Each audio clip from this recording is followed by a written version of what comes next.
네, 안녕하세요. 수능 국어의 정답을 제시합니다. 하이퍼 리얼리스트 국어 강윤정 선생님입니다. 여러분들하고 7월 특강 동안 이루어질 수능 국어 리부트 수업에 대한 설명 좀 하려고 해요. 그리고 요 수업 설명하기 앞서서 유평에 대한 얘기도 좀 간단하게 좀 하려고 하거든요. 그래서 이제 이 이야기들 전부 들으시면서 내가 과연 여름방학 때 무엇을 공부해야 되는가 좀 방향을 잡을 수 있었으면 좋겠습니다. 그래서 얘기 좀 한번 시작해 보도록 할게요. 지금 수업 제목 자체가 수능국어 리부트죠? 네, 맞습니다. 유평을 보고 난 다음에 아마 그런 생각이 많이 들었을 거예요. 나는 좀 준비돼 있다라고 생각했는데, 다시 처음부터 시작해야 될지도 몰라. 이런 거. 혹은 나는 준비가 아예 안 돼 있었구나. 이런 생각들이 좀 들으셨을 텐데, 그런 친구들을 위해서 사실은 4주 동안 좀 빠르게 압축적으로 수능국어를 다시 시작해보자. 라는 컨셉의 리부트 수업이라고 생각해 주시면 좋을 것 같아요. 그래서 기본적으로 기출 지문을 가지고 수업을 하고요. 기출 지문에 숨겨져 있는 평가원의 코드, 그래서 이 코드를 기반으로 앞으로의 수능을 어떻게 우리가 정복해 나갈 것인가, 이런 이야기들을 하는 수업이라고 생각해 주시면 좋을 것 같아요. 자, 그래서 이 수업을 설명하기에 앞서서 유평에 대한 얘기 하겠다라고 했으니까 뭐 기억에서 많이 흐릿해졌을 것 같긴 한데 유평에 대한 얘기 좀 한번 시작해 보도록 할게요. 6평, 뭐, 대놓고 얘기합시다. 거의 대부분의 학생들이 아마 시간이 문제였을 거예요. 근데 대부분이라고 얘기하는 이유는요, 맞아요. 국어는 시간이 부족해서 어려운 과목이 맞습니다. 대놓고 얘기할게요. 한 지문 정도 날렸으면 아마 3등급 나왔을 거예요. 그리고 두 지문 날렸다? 네, 5등급 나왔을 겁니다. 대부분의 학생들은 시간이 부족합니다, 국어에서. 그래서 대부분의 학생들은 국어 하면 언제나 시간의 문제를 가장 머릿속에서 크게 떠올리긴 하거든요. 근데 얘기해 볼까요? 시간만 문제일까? 라고 물어본다면 사실 아니죠. 여러분들이 초반에, 그러니까 시험지 딱 펼쳤을 때 시험 초반에 풀었던 애들 다 맞았어? 라고 물어본다면 사실 아니죠. 네, 맞습니다. 수능 국어는요, 시간과 정확도가 모두 문제예요. 근데 이거는 여러분들이 직관적으로 알고 있어요. 정확도를 높이기 위해선 시간이 좀 오래 걸리게 되고, 시간을 빠르게 좀 단축시키기 위해선 정확도가 떨어질 수밖에 없다라는 사실을. 그래서 대부분의 학생들은 이 두 개가 좀 양자택일 부딪히는 관계라고 생각을 하는데요. 대놓고 얘기하겠습니다. 부딪히는 관계인 걸 부정하진 않겠어요. 부딪힙니다. 하지만 수능 국어를 정복하기 위해선 이 두 가지에서 선택하는 게 아니라 이 두 가지에서 적절한 균형을 좀 잡아야겠죠. 그래서 이 균형을 잡는 얘기 좀 한번 시작을 해볼게요. 근데 아무리 이렇게 얘기해봤자 어차피 시간이 가장 궁금할 테니까 그냥 속 시원하게 말씀드릴게요. 요거는 개별에 맞춰서 말씀드리고 싶지만 사실 개별에 다 맞출 수는 없어요. 그래서 그냥 데이터, 평균적인 수치로 얘기해 드리도록 할게요. 5등급 나온 친구들, 두 지문 정도 날려서 5등급 나온 친구들은요, 매일 세 지문씩 월화수목금토일 거르지 않고 꾸준히 푼다는 전제하에 얘기를 한다면 평균적으로 한 5, 6개월 정도 걸려서 시간의 문제가 해결이 돼요. 평균입니다. 자, 그리고 지문 하나 정도 날려서 3등급 든 친구들 있죠. 이 친구들 같은 경우에는요, 평균적으로 아까 얘기한 전제 똑같아요. 매일 세 지문씩 매일 꾸준하게 그렇게 풀었을 때 4개월에서 한 5개월 정도 걸리는 것 같아요. 이거는 선생님의 느낌이 아니라요. 사실은 선생님이 재정반이 됐든 아니면 단과가 됐든 많은 수업을 하면서 학생들의 평균치를 낸 거거든요. 학생들하고 워낙 좀 상담도 많이 하고 그러다 보니까 사실은 제 안에 이미 다 들어와 있어요. 그 데이터가. 그래서 시간의 문제는요. 맞아요.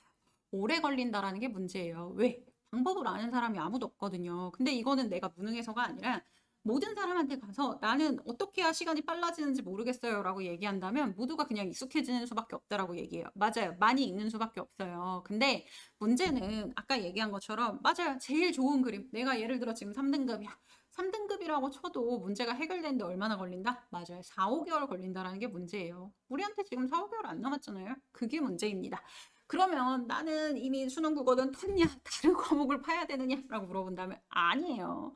여러분들이 아무것도 모르고 그냥 드립다 글을 읽었을 때 4, 5개월 걸리고 5, 6개월 걸린다라는 거예요. 그냥 간단하게 비유를 하자면요. 선생님 요새 운전을 많이 해서 운전에 대한 얘기 하자면 지금 4, 5개월 걸리고 5, 6개월 걸리는 문제는요. 내비게이션이고 뭐가 아무것도 없이 그냥 차 운전해서 부산 가는 거예요.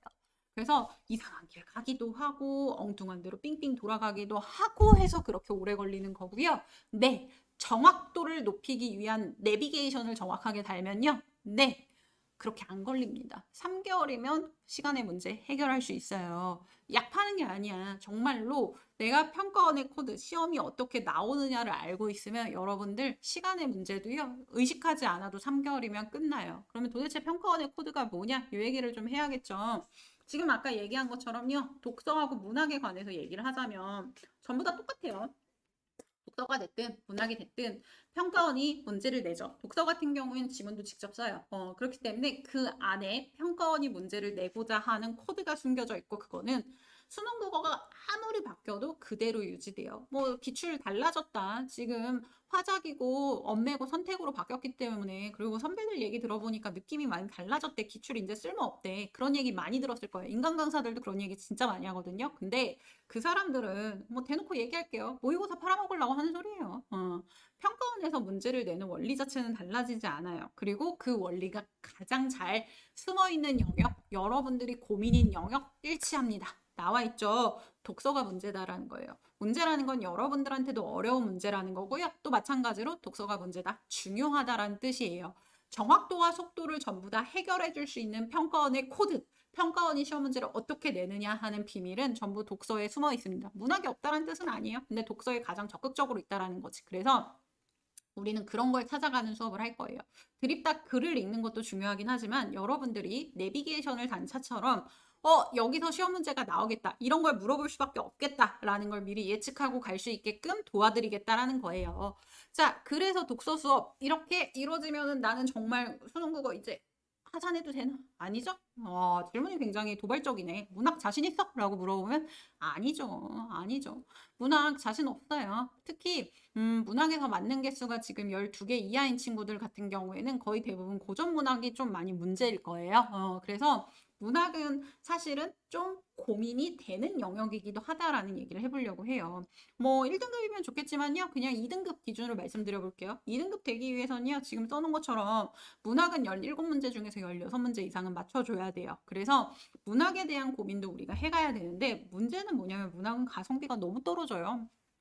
독서만큼 어렵지 않죠. 근데 항상 다 맞느냐? 라고 물어본다면 안 그런 친구들이 훨씬 더 많은 영역이에요. 그래서 기출을 열심히 푸셔보자. 근데 기출 분석하는데도 이게 분석하는 게 맞는지 답이 왜 이렇게 나오는지 되게 뜬구름 잡는 영역이라는 생각을 굉장히 많이 해요, 학생들이. 그래서 이거에 대한 얘기를 좀 해보려고 하거든요. 가성비 제가 챙겨드릴게요. 기출을 공부하다 보면은 학생들이 항상 공통적으로 질문이 나오는 문제들이 있어요. 그리고 그 문제들이 뭐 10문제 중에서 솔직히 한두 문제는 쓸모없는 문제인 경우도 없지는 않아요. 근데 8문제 이상은요. 보통은 사실은 평가원이 오답을 만들기 위해서 애를 쓴 코드가 숨겨져 있는 문제인 경우가 굉장히 많습니다. 네, 그런 문제들만 모아서 압축적으로 수업할 거예요. 그래서 우리 수업은요. 굉장히 가성비가 높은 기출을 보더라도 그냥 기출을 보는 게 아니라 밀도 높게끔 독서와 문학 영역을 보는 수업이라고 생각해 주시면 좋을 것 같거든요. 그래서 이거에 대한 설명을 더 적극적으로 하기 위해서 여러분들께 요거 커리큘럼 얘기 좀 한번 해보도록 할게요. 뿅 하고 사라졌죠? 네. 커리큘럼 보시면은요. 1차부터 8차까지 전부 여러분들이 고민하고 있는 영역으로만 이루어져 있습니다. 근데 요 부수적인 내용들, 세부적인 내용들 다 중요한데 그것보다 여러분들한테 설명드리고 싶은 건 맞아요. 커리큘럼과 과제 시스템에 대해서 얘기하고 싶어서 그래요. 자, 수업이라는 건요. 와서 듣고 끝나면 그거는 하등도 보면 안 돼요. 선생님이 얼마나 글을 잘 읽느냐 구경밖에 한 게 아니죠. 그래서 여러분들한테 제안하고 싶은 거는요. 수업만 이루어지는 게 아니라 여러분들이 혼자 무엇을 어떻게 공부해야 되느냐까지도 전부 제가 제시하겠다라는 거예요. 그래서 월목 우리 수업이 이루어질 건데 월요일 날 예를 들어서 개념 더하기 개념 수업이 이루어졌다? 그러면 월요일 날 그 수업에 대한 복습 시트가 나갈 거기 때문에 월요일 날 저녁은 그 복습 시트로 복습만 하시면 돼요. 그리고 난 다음에 화요일, 수요일 날 우리 월요일 날 수업이 이루어진 그 테마에 맞춘 기출 지문들을 선정할 거고 그 기출 지문들을 분석하시면 됩니다. 그리고 난 다음에 목요일 날 오시면 되겠죠. 그럼 목요일 날 또 새로운 수업 할 거야. 말하는 사람이 너무 많다. 뭐 이런 수업을 할 거고 당연히 목요일 날 저녁에 수업이 이루어진 거에 대한 복습 시트가 나가겠죠. 그래서 복습 시트 공부하시고 그리고 난 다음에 금토 맞아요. 2차 우리 말하는 사람 너무 많다라는 주제에 맞춰서 나가는 기출지문 분석하시면은 얼마든지 여러분들 내면 할 수 있죠. 그리고 난 다음에 일요일날 풀 모의고사 보게끔 해드릴 거예요. 그래서 특강을 신청하시면 특강 수업만 들으시는 게 아니라 여러분들이 혼자서 특강 커리큘럼에 맞춰서 과제도 하고 모의고사도 풀 수 있게끔 조금은 빡센 수업 일정이라고 생각하시면 좋을 것 같아요. 근데 빡셀 수밖에 없죠. 4주 안에 당연히 수능 국어의 기본을 리부트하는 건데 그치? 그래서 여러분들이 이거에 맞춰서 1차부터 8차까지 수업 들으시면 되고요. 아무래도 조금 독서 분량이 많아요. 하지만 끝에 세 번의 수업은 문학입니다. 그리고 마지막 수업은요. 여러분들 중에 많은 학생들이 좀 고민할 거라고 예상이 되는 고전 문학에 대한 얘기를 해보려고 해요. 자, 그래서 이렇게 수업이 이루어져 있으니까 여러분들 중에서 혹시나 나는 좀 국어의 기본을 다시 리부트하고 싶다 이런 사람들이 있다면 자, 봅시다. 여기 나와 있죠? 수업 시간 나와 있습니다. 월요일, 목요일 요 시간에 맞춰서 여러분들 학원 오시면은 저하고 즐겁게까지는 아닐 거예요. 즐겁지는 않을 거야. 괴로워야지. 괴로워야지. 하지만 괴롭지만 분명히 얻어가는 게 있는 알찬 수업 진행하도록 할 테니까요. 나는 정말 수능국어 다시 리부트해서 끝날 때 수능에서 꼭 나는 이기고 싶다 하는 사람이 있다면 기다리고 있겠습니다.